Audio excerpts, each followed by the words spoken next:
3 African countries are a living witness to what I just told you. So if you would give me your rapt attention for the next 30 minutes, this might as well be one of the most important moments of your life. However, I have 2 instructions for my engagement.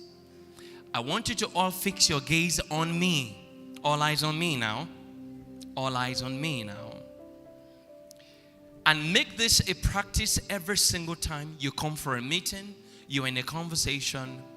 When you fix your gaze on the speaker, you will gain close to 95% of what is being said. Number 2, make sure that your eyes is not just on the speaker, but your heart is also with the speaker. So how do I know your heart is here?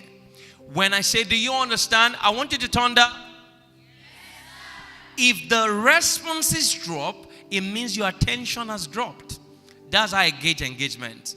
Eyes on me, hearts on me. If I ask, do you understand? What do you say? Yes, do we have a deal? Yes, put your hands together for yourselves. All right, so I've been asked to speak to us for the next 30 minutes. I guess I've spent 2 out of the 30 minutes on the topic, discovering purpose through identity. Big English. Let me simplify it. What is the connect between purpose and identity? I will tell you a little story. The young man you see standing in front of you today would have committed suicide before 18. Sorry, not would have died. And when, we don't have FBI in Nigeria, when DSS, police officers, when they probe into the death case, the conclusion would have been he committed suicide. So this is not kidnap, this is not homicide, this is not genocide, it is suicide. Why? Forget about the suits, forget about all that you see now. I came from one of the most beautiful families anybody can come from. And when I say the most beautiful families, I guess many of you understand because you came from beautiful families, isn't it? But you see, the kind of beauty is such that it's like rose. Yeah. Except that in my kind of family, the thorns were more prominent than the rose. So as you try to navigate the rose, you get pains more as an experience of trying to think about family life than roses. You know roses? Beautiful. Oh, they smell nice. I watched my parents. I didn't even have the privilege to say, Daddy, good morning. Mommy, good morning. Do you understand? I was raised by my mom. Before I could grow up to know Daddy, Mommy, they already broke up. Life was tough and hard. I watched her family move from living in 3-bedroom rented apartment in Akure, Nepa to be precise, opposite Jauni, around that axis. We moved from there to moving into 2-bedroom and into what looks like 1 room. And at some point, things got so bad. I was in GSS 3 by then. We had to literally start living with our landlord. Let me explain what I mean. We had just 1 room in the house. But the visitor's room for the landlady was our sitting room. So if you want to move to our room, you pass through the landlord's sitting room to go to our room. So it was like they housed us, but we had to pay rent. You would have thought by now things would get a little better, but no. Things got more worse. And by the time I was in SS1, we were so broke that we could not afford an apartment. We had to rent an uncompleted building. I'm telling you true life story. Did you hear what I just said? We rented an uncompleted building. It was roofed, no plastering. It was the little token we paid the owner that they used to cement the floor. The walls were not plastered. We didn't have asbestos. What we used as asbestos was cartons. If you hear sounds in the kitchen in the night, don't go there. Snakes are there. Let them finish their job. When they are done, they will leave. I had to wake up 4 a.m. every morning. Why? Moi has to be ready by 6. Why? I have to wear my uniform I attended St. Thomas Aquinas College, Akure. I had to get dressed in my uniform, wearing white trousers upon white. Then I wear mufti on my uniform. Whilst my friends are on their way to school, I have jollof rice and moi moi on my laps on the bike, going straight to our quarters. I'm mentioning places you can verify. And I would sell jollof rice to police officers till 7:30 to 8. That is when school is set. Despite going through those troublesome experiences, there was one critical thing that didn't change. I knew who I was. But after a little while, my environment started redefining who I thought I was. I looked at my dreams. As an SS1 student, my greatest aspiration was to be a physiotherapist, and I wanted to work with Chelsea Football Club. That was my dream. I had a friend then, she wanted to be a medical doctor. I was so clear about it. But when I sat and I drew my inferences, it was so clear now that there is no way under the heavens I can end up being everything I desire to be. And it was at that point when I gave up. I have changed names from being operator, because back in the days when phone call business was in vogue, I was the one manning that business for the family. And I read complete books of the Bible, hanging out from as early as 6 a.m. all the way to 6 p.m., standing out in the sun, trying to make money for the family. I moved from that job. I remember I had to get a job shortly after I left secondary school. In fact, I've not done my walking out ceremony. I was already teaching. So from operator to teacher, and guess what? Then someone on our street had a job for me. They said I would manage the block industry. Little didn't I know that I was going to be carrying blocks and cement. So operator, teacher, guess what? Sundays, whilst my friends are in church already, I'm coming from Ilara at the back of the truck with chairs, rentals, and all of those stuff. The first day I resumed at the block industry, guess what? I wore my jeans and my turtleneck, black turtleneck. I was still touching the blocks, and the driver spoke to me in Yoruba. Manager, what he meant was, you are still tushing up around this job. You are going to waste this clothes. You better get into the real business. Before you could say Jack Robinson, I was loading 200 blocks at the back of the truck all by myself. I will always crack a joke. Guess what? If I needed to drink Viju milk, which was sold as a den for 80 naira, I had to carry 40 blocks. Because you get paid. Do you know what I mean? You know blocks? I don't mean ice blocks. I mean cement blocks. Now you get paid 2 naira for carrying one, put it in the vehicle. Then when you offload, you get paid 2 naira. And I remember then for cement bags, you get paid 10 naira. I needed to save up some money for my jam. I needed to carry 20 bags of cement. That night, I was too tired. I couldn't sleep. I couldn't read. I remember one of those experiences. A friend invited me for a vigil in their church.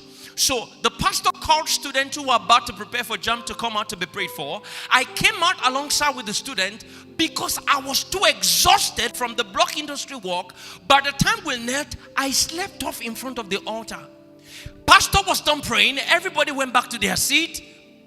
I just woke up. Then I looked to the right, looked to the left. Whoosh! This is shame. So I did like this. As if I had to wait to receive mine. Life was tough. So how did that young man, with all this predicament, with all, come on, I had a dad I can't say I was proud of. By the time I was an undergraduate in Futa. One of those days, I was walking on the street. My dad was standing right in Old Garage with a friend. I walked past him, and I told the younger brother who was with me, not my younger brother, I said, do you know that's my dad? He said, you can't be joking. Who passes in front of his dad? He doesn't even recognize me. He said, if it's your dad, let's go and greet him. I said, shh, let's go. I remember vividly the last time I saw him, it was sick bed reading. And there was no iota of emotional connection whatsoever to him. I was shocked when I cried at his funeral. This may not describe your story. I guess mine is worse. I started on this note to show you that all of you seated right across this auditorium this afternoon, you have better chance at life than we did. So the biggest question to ask right now was that what flipped the game over? One word: identity. All through those stages when I had to work, there was a time my boss asked me to polish 30 shoes. Now listen, whilst I was polishing those shoes, the one I was wearing, if you pull it off, you can see the soil through it. You know what I mean? It had a big hole. The two. I remember there was a time someone came to buy, real good stuff from our store. And when he got to the place, because my boss said, you will see the manager. He called right in my presence and he says, the manager is not here. I can't find him. So my boss called me and he was uttering all sorts of insults. He said, where are you? I will ask you, do you want to ruin my business? I said, sir, I'm here. When the man heard my spoken English, he says, the manager? Oh yes, I was the manager. But my looks didn't look like it. I said this today, there were many boys we worked together. I stand as a father to them all today, including the one that looked close to my mate. So what changed? What anchored me as I went throughout these different seasons? I was clear-headed about what God told me I would become. I wasn't sure how soon it would happen. And I got to a point. The point I tried committing suicide was the point where it was almost like it will not happen. Today, the dream is not a wish. The dream is why you are all here. That purpose is speaking louder. Just yesterday, I got a very beautiful message from our ministry expression in the United States. For the first time, our ministry posters are being pasted on notice board on campuses in the United States. Now, this same man you're looking at, now I can drop my own story and start picking at different people's stories that are seated all across this place. Our team, many of them came from the worst of places. The question is, how did they pick themselves up from the mud and refuse to be defined by the limitations from their background, from the society, and sometimes even from their religious institutions? One word: they understand that you are proposed by design. Write it down. And you are designed for a purpose. You are what? Proposed for a design. And you are designed for a purpose. There is a reason why the helicopter looks like a bird. It was meant to fly.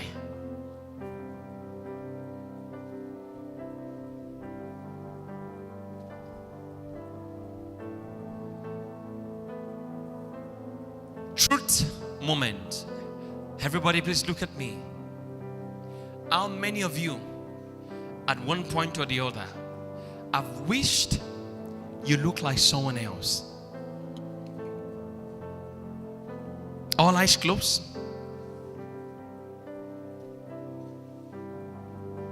You have wished that you look like someone else. There was a time in my life I wished my nose was smaller. I thought my hair was bigger. I wanted it to close up more. There is a pestilence of plastic surgery going on among girls, among ladies. You know why? Put down your hands, everybody open your eyes. Because as a girl, you think your breast is not big enough. The next door neighbor girl says, her breast is too big. She wants it smaller. A neighbor feels her breast is too small. She wants it bigger. Somebody feels her hips is smaller. She wants it wider. Somebody feels hers is wider. She wants it thinner. Somebody feels the butt could be bigger. People move from touching their ears to touching their nose to all sorts. And when they are done, you interview them. Guess what they say? How do you feel about your BB hair? They go, I feel like, please let me celebrate God's servant, Pastor Adedire. Mama, we love you. God bless you. Are we together? You tell them, you ask them, they say, oh, I feel like, I'm more confident, when I walk past, the guys notice me. Let me tell you this. Your identity can never be improved upon from the outside. This is an Android phone. If you switch the pouch and you put an iPhone's pouch on it, from a distance, it can deceive anybody that it's an iPhone. But when you handle it, it will not function like an iPhone. One of the biggest problems we have is that we are trying to get our identity vis-a-vis our purpose from what we see on the internet. Unfortunately, come closer now. Most of the ladies that you see in the movies, in the musical videos, listen, they are broken, damaged people.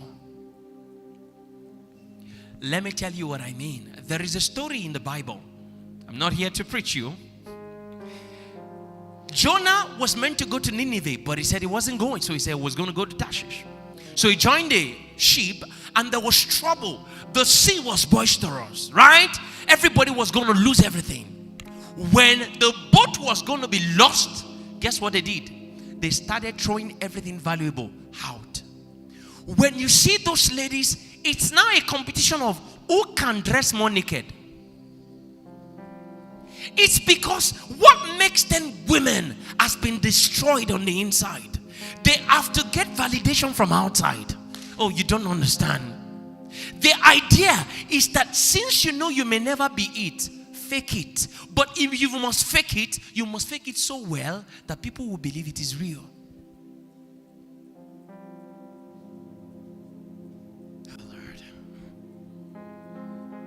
When you study those who went into pornography industry, when you see some of you girls, I know you've been trapped in pornography. Yes. You start with masturbation, some of you.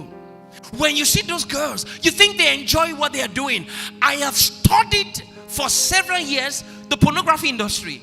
Most of the people who act, they end up committing suicide. Go and check. You can go and Google fact what I'm saying. There is an entire documentary on what I'm talking to you about.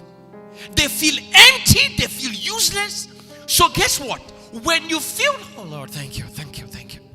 Have you ever seen someone drowning before? If somebody drops into a pool and can't swim, the final moment before they give up, they give all the fight. So while you see them so bold, doing evil, they can go braless, go pantless, all right? They want to show more skin. Listen to me. They are not trying to trend. They are trying to barely survive. It's a fight for relevance. And if the only thing that makes you relevant is how much of your body you show, the only people you attract are dogs, because dogs always go after bones. Identity. When we don't know where to start, like Ralia who got lost, if you don't know where you're going, at least know where you're coming from. So how do we get the real identity and the real purpose for women? I will show you. In Genesis chapter 1, reading from verse 26 to 28, you will pick a very instructive statement that God said, let us make man in our image, in our likeness, and let them have. Say with me. Say, God said, let us make and let them have.